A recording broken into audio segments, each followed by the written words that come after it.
प्यारे बच्चों, कैसे हैं आप सब? आशा करती हूँ आप सब अच्छे होंगे, स्वस्थ होंगे। स्वागत है आपका इस कक्षा में। आइए आज हम पढ़ते हैं हिंदी का पाठ 12, दशहरे का मेला। प्रस्तुत पाठ के माध्यम से लेखक ये संदेश देना चाहता है कि हमें संकट के समय दूसरों की सहायता करनी चाहिए। यही सच्ची मानवता। घोष बाबू ने घर आते ही आवाज लगाई, अरे भाई चलो, अब देर किस बात की है? क्या दशहरे का मेला देखने नहीं चलना? सुनते ही दोनों खुशी और गुंजल तो नाचने लगी। दोनों यही सोच रही थी कि पापा कहकर तो यही गए हैं कि दफ्तर में बस 2-2.5 घंटे का जरूरी काम है, फिर मैं सीधा घर आऊंगा। पर क्या पता इस बार हम दशहरा देख ही नहीं पाए। घोष बाबू के दफ्तर जाने की बात सुनकर बच्चों की मम्मी कावेरी घोष कुछ परेशान सी हो गई। तो क्या अब हम लोग दशहरा भी इकट्ठे नहीं मना पाएंगे? कहते कहते वह रुआंसी हो गई। घोष बाबू हंसकर बोले, अरे भाई, किसने कहा कि इकट्ठे नहीं मना पाएंगे त्योहार? नहीं नहीं, मैं जरूर आ जाऊंगा। 4 बजे तक तुम खुशी और गुंजन को तैयार रखना। और अब घोष बाबू की आवाज सुनाई दी, जिससे खुशी और गुंजन के साथ साथ कावेरी का मन भी प्रसन्न हो गया। खुशी और गुंजन झट से अपनी अपनी पसंद की पोशाक पहनकर तैयार हुई। हाथों में रंग बिरंगे कड़े पहने, बालों में तितली जैसे लाल पीले फूलदार क्लिप लगाना भी नहीं। और अब आधे घंटे के भीतर ही घोष बाबू की और कार दशहरा ग्राउंड की ओर दौड़ पड़ी। वहां पहुंचकर उन्होंने गाड़ी पार्क की और एक हाथ में खुशी दूसरे में गुंजन को संभाले पैदल मेला देखने चल पड़ी। दूर से तरह तरह की मिलीजुली आवाजों ने उनका स्वागत किया। खुशी ने पूछा कि जब आप छोटे थे तो क्या आपको भी दशहरा देखने का शौक था?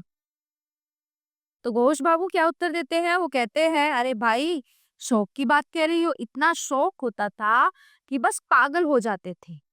हमारे घर से 6 मील दूर था दशहरे का मैदान। हम सारे दोस्त पैदल जाया करते थे। इतना जोश होता मन में कि बस पूछो ही मत। कहते कहते घोष बाबू बचपन में पहुंच गए और उनके पुराने किस्से शुरू हो गए।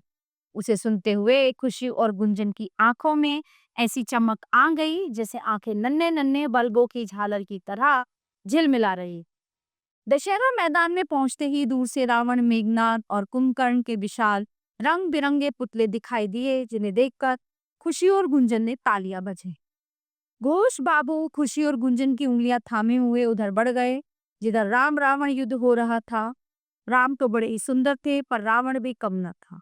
उसकी मूछें ऐसी विकट थी कि खुशी और गुंजन ने एक दूसरे की ओर देखा और मुस्कुरा दी।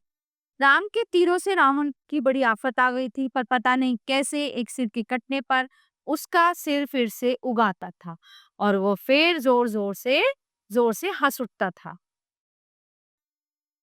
खुशी बोली, पापा, लगता है रामचंद्र जी जोर से तीर नहीं मार रहे, नहीं तो तीर लगने पर रावण भला ऐसे हंसता क्यों? गुंजन जानना चाहती थी। और पापा, ये पुतले कब जलेंगे? अब तो बड़ी देर हो। तभी बड़ी अजीब अजब अजब बात हुई। किसी ने रावण के पुतले में आग लगा दी और एकदम जोरदार पटाखों की फटर फटर शुरू हो गई। मेला देखने आए लोग हक्के बक्के थे। सबको अजीब लग रहा था ये कैसे हुआ। पर बच्चे खुश हो रहे थे और इसके साथ साथ भीड़ में से बड़े जोर की आवाज आ रही थी। आवाज आ उठी, सियावर रामचंद्र की जय। पता नहीं किसने शरारत की है। घोष बाबू भी थोड़ा अचकचा कर बोली। पर गुंजन ने अपनी बाल सुलभ बुद्धि से राज खोला। पापा, कोई बच्चा छिपकर पीछे बैठ गया होगा और उसी ने बिल्कुल यही हुआ होगा। बच्चों को असल में इसी का इंतजार था कि कब पुतले जलें और कब धूम धूम हो। कहते कहते घोष बाबू को जोर की हंसी आ, पर इतने में उनका ध्यान गया खुशी। अरे खुशी कहाँ है? अरे अरे, खुशी कहाँ गई? छोटी सी लड़की कहीं दब ना गई हो, हे भगवान! कहते हुए कावेरी की आवाज भर्रा गई। वो कहती है, तुम लोग यहीं रहना, मैं अभी आया। कहकर घोष बाबू उधर बढ़ गए, जिधर जलते हुए पुतलों को देखने के लिए बहुत सारे लोग घेरा बनाकर खड़े थे। इतने में कावेरी की परिचित राधा दिखाई दी। उन्हें बात पता चली तो बोली, अरे, आपको ख्याल रखना चाहिए था। आजकल ऐसे लोग बहुत हैं जो भीड़ वाली जगहों पर खड़े रहते हैं और फिर बच्चों को बहलाकर ले जाते हैं। ये सुनते ही कावेरी रोने लगी। उन्हें लगा जैसे उनकी खुशी अब नहीं मिलेगी। वो बोली, आप मेले में अनाउंसमेंट करवाइए, कहीं इधर उधर हुई तो। घोष बाबू बोले, अरे, मुझे ख्याल ही नहीं रहा। ये तो सबसे पहले करना चाहिए था। इतने में उन्हें कहीं दूर से आती बांसुरी की आवाज सुनाई दी। उसमें इतनी तीखी पुकार थी कि एक पल के लिए उनके पैर अपनी जगह ठिठकी रहे। गुंजन बोली, पापा पापा चलो मामा, क्या कह रही है तू? पापा बांसुरी की आवाज, देखो ना वहाँ बहुत से लोग हैं। गुंजन की बात कावेरी को जच गई, बोली क्या पता वहां मिल जाए। घोष बाबू अभी तक वहाँ पो में थे। गुंजन ने फिर कहा तो बोले ठीक है, चलकर देखते हैं। बांसुरी की आवाज और तेज होती जा रही थी। कावेरी बोली, पता नहीं क्यों ऐसा लग रहा है जैसी आवाज हमें अब पास बुला रही।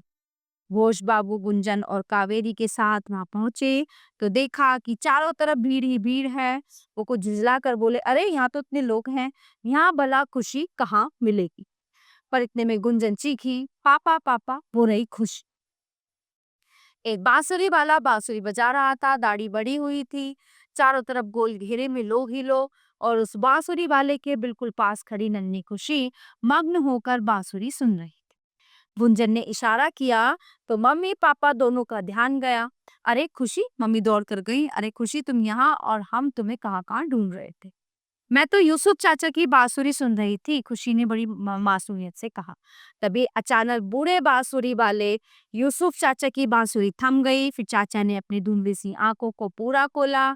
खुशी के मम्मी पापा को गौर से देखते हुए बोले, ये आपकी बच्ची बड़ी समझदार है।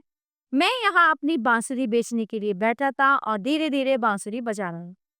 ये पास आकर खड़ी हो गई, बोली, बांसुरी वाले चाचा मैं खुशी हूँ, आपका नाम क्या है? मैंने कहा, बेटी मुझे सब लोग यूसुफ चाचा कहते हैं। तब इसने मुझसे कहा कि बांसुरी वाले चाचा, मेरे मम्मी पापा कहीं खो गए हैं, आप बांसुरी बजाकर उनको बता दो कि वे जहाँ भी हैं या अपनी खुशी के पास आ। मैंने कहा, मैं कैसे बता सकता हूँ भला? इधर पर ये बोली, आप खूब जोर जोर से बांसुरी बजाओ ना यूसुफ चाचा, सुनकर वे जरूर यहाँ आ जाएंगे। मुझे लगा कि बच्ची छोटी सी है और इतनी छोटी भी नहीं है, दिमाग इसका बड़ा तेज है। मैंने बांसुरी बजाना शुरू किया तो यहाँ लोग इकट्ठे होने लगे। आप देख रहे हैं ना, इतनी भीड़ यहाँ इकट्ठी हो गई है। मैं बूढ़ा हो गया हूँ, इतनी देर से बांसुरी बजाते हुए मैं काफी थक गया हूँ।